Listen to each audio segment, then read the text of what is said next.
Hi viewers, అందరికీ నమస్కారం. Welcome to Sravya's recipes. Hi అండి. ఇవాళ మన రెసిపీ పుదీనా రైస్. అయితే ఈ పుదీనా రైస్ ఎలా చేయాలనేది చూద్దామా ఇప్పుడు.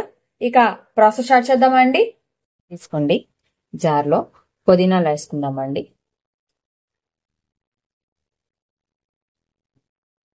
పుదీనా, పచ్చిమిర్చి, స్పైసీకి తగ్గట్టు పచ్చిమిర్చి వేసుకుందామండి. అల్లము, ఇప్పుడు నేను 4 వెల్లుల్లి రెమ్మలు వేస్తున్నాను. అంటే నేను దాంట్లో కూడా ఇంకో 2-3 వేస్తానండి. అందుకని నేను దీంట్లో 4 వెల్లుల్లి రెమ్మలు తీసుకున్నాను. ఇప్పుడు దీన్ని గ్రైండ్ చేసుకుందాం. ఇదిగోండి, మంచిగా ఇట్లా నేను గ్రైండ్ చేసుకుని పక్కన పెట్టుకుందామండి. ఇప్పుడు నెక్స్ట్ ప్రాసెస్ ఏదో చూద్దామా. ఇలా ఒక పెద్ద బాండి తీసుకోండి. అంటే ఒక బాండి గానీ ఏదైనా అంటే ఇలా వెడల్పు ఉండేది తీసుకోండి. రైస్ కలుపుకోవడానికి ఫ్రీగా ఉండాలి కాబట్టి. 1 స్పూన్ నెయ్యి వేస్తున్నా అండి. దీంట్లో కొంచెం నెయ్యి వేసుకోండి. 1 స్పూన్ కాకపోయినా కొంచెం ఆయిల్ పోస్తున్నాను. ఆయిల్ వేడెక్కాక కొన్ని జీడిపప్పులు వేయించుకొని పక్కన పెట్టుకుందామండి. ఫస్ట్ వీటితో పాటు కొంచెం గార్లిక్, వీటితో పాటు కొంచెం కరివేపాకు కూడా వేయించుకోండి. చూడండి, మంచిగా వేగిపోయినాయి. ఇప్పుడు నేను ఇవన్నీ తీసేస్తున్నాను ఒక ప్లేట్లోకి. నేను స్పైసీనెస్ కోసము వీటిలో ఇప్పుడు కొంచెము లవంగాలు వేసుకుంటున్నానండి. అట్లానే చెక్క, కొంచెం చెక్క కూడా వేసుకోండి. 4 మిరియాలు వేస్తున్నా అండి. స్పైసీని బట్టి వేసుకోండి, కొంచెమే వేసుకోండి మిరియాలు. అట్లానే 2 ఎలాచి ఇలా దంచేసుకోవాలండి. వేసుకుని ఇప్పుడు నేను ఉల్లిపాయలు వేస్తున్నా. ఉల్లిపాయలు అలానే పచ్చిమిర్చి ఆల్రెడీ దాంట్లో వేసానండి. అందుకని దీంట్లో దానికి తగ్గట్టు వేసుకోండి. మనము ఇప్పుడు నేను చెప్పా కదా ఇందాక, ఇలా వెల్లుల్లి కూడా వేసుకోవాలి. కట్ చేసుకొని సన్నగా వెల్లుల్లి కూడా వేసుకున్నాను. ఇట్లా 4 ఎండుమిరపకాయలు కూడా వేసుకోండి. వేసుకొని మంచిగా వేగనివ్వండి. మొత్తం కూడా ఇలా మంచిగా వేగనివ్వండి. ఇందులో 4 శనక్కాయ గుళ్ళు వేయించానండి. నేను ఆల్రెడీ ఇది వేయించుకున్నవి. ఒకవేళ మీరు పచ్చి వేస్తే గనక ముందుగా వేయించుకొని వేసుకోండి.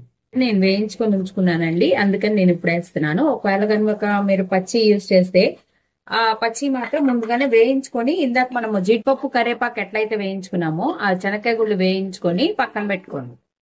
మరీ ఎక్కువ డీప్ ఫ్రై అవసరం లేదండి, జస్ట్ కొంచెం చాలు దానికి. ఇప్పుడు ఇది వేగనివ్వండి మొత్తం కూడా మంచిగా. ఇప్పుడు నేను దీంతో పాటు కొంచెం పుదీనా లీవ్స్ వేస్తున్నానండి. ఇట్లా లీవ్స్ వేసుకొని దాంతో పాటు వేగనివ్వండి కాస్త. ఇట్లా వేగిన తర్వాత మనం కలుపుకున్న ప్యూరీ వేసేసుకుందామండి. మిక్సీ పట్టుకున్న ప్యూరీ వేసుకున్నాం. దీంట్లో మనం మిక్సీ పట్టుకున్న ప్యూరీ వేస్తున్నానండి.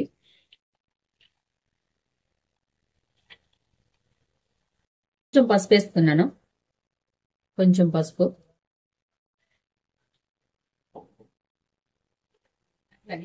మనం ఉప్పు వేసుకోలేదు కాబట్టి అండి కొంచెం ఉప్పు వేస్తున్నాను. రైస్కి సరిపడా మొత్తం కూడా ఉప్పు వేసేసుకుందాం. మొత్తం కూడా కలుపుకుందామండి. ఇదంతా కూడా మంట సిమ్లో పెట్టుకొని చేసుకోవాలండి. ఎందుకంటే ఇవన్నీ వేసుకునేటప్పటికి అడుగంటిపోతుంది. సో అందుకని సిమ్లో పెట్టుకొని చేసుకోండి. మంచిగా ఉడకనియండి దీన్ని. ఆ పచ్చివాసన పోయేదాకా మంచిగా ఉడకాలండి. మీడియం ఫ్లేమ్ లో పెట్టేసుకొని మంచిగా ఉడకబెట్టుకుందామండి. ముందుగా అన్నం వండుకొని ఉంచుకుంటాం కదండి, ఆ అన్నం దీంట్లో వేసుకొని కలుపుకుందామండి. మొత్తం అన్నం వేసేసుకుందామండి.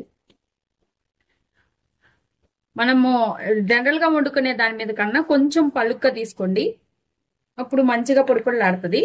ఇక కలుపుకుందామండి. రైస్ అంతా వేసేసుకున్నాం కదా, మంచిగా కలుపుకుందాం రైస్. కారము సరిపోలేదు అని అనిపిస్తే, అంటే నేను స్పైసీ కోసమే లవంగాలు అవన్నీ వేసానండి.